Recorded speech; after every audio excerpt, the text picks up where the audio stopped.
So அண்ணன் வெளியே ஒருத்தர்கிட்ட கேட்கும் பொழுது காய்கறி கடைக்காரன் சொன்னாரு, நீங்க அங்க போய் காவலாளிகிட்ட கேளுங்க அப்படின்னு. அவங்க சொன்ன மாரி இந்த காலணிகளை இங்க விட்டுட்டு நீங்க உள்ள போங்க. ஆலயத்துல தான் இன்னைக்கு வந்து ஒரு விழா ஒண்ணு இருக்கு. அது தொடர்ச்சியா உங்கள சந்திப்பாங்க அப்படின்னு. ஆனா காலணிகளை இங்க விட்டுட்டு கால கழுவிட்டு தான் உள்ள போணும்னாங்க. எல்லாரும் சொன்ன மாரியே தாங்க இருக்கு. கால கழுவிட்டோம்.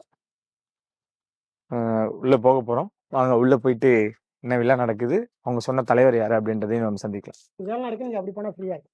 அப்படி போங்க. கழுத்து பாருங்க. ஆமாண்ணே. இப்ப நேரா நம்ம முதல்ல ஆலயத்துக்கு தான் போக போறோம். உள்ளே கடைகள் இருக்குங்க. துணி கடை எல்லாமே இருக்கு. இங்கேயே அவரு ஸ்டிச்சிங்கும் பண்றாங்க. ஐயா பேப்பர் படிச்சுட்டு இருக்காரு பாருங்க. நம்ம இந்த ரூல்ஸ் படிக்கணும் தெரிஞ்சுக்கிறவங்க அப்படின்னு பார்த்தீங்கன்னா இங்க ஒரு போர்டே வச்சிருக்காங்க. இங்கே காலணியே விடவும், அதாவது இங்க செப்பல்களை விட்டுட்டு கைகளை சுத்தம் செய்து வரவும், கைபேசியை உபயோகிக்க கூடாது, வாகனங்கள் உள்ளே வரக்கூடாது.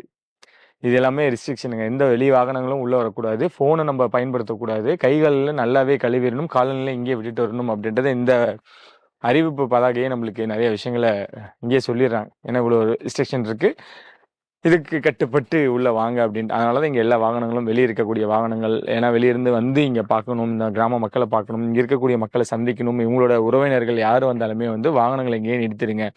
சுத்தமா கையை காலை கழுவிட்டு அதுக்கப்புறம் தான் வந்து கைகளையும் கால்களையும் கழுவிட்டு தான் நீங்க உள்ளே வரணும். முக்கியமா மொபைலை வந்து அதிகமா பயன்படுத்தக்கூடாது. அது கண்டிப்பா இயல்பா இயங்கக்கூடியவங்களுக்கு கண்டிப்பா இது சாத்தியம் இல்லை அப்படின்னு எடுத்துக்கலாம். வாகனங்கள் வெளி வாகனங்கள் உள்ளே வரக்கூடாது.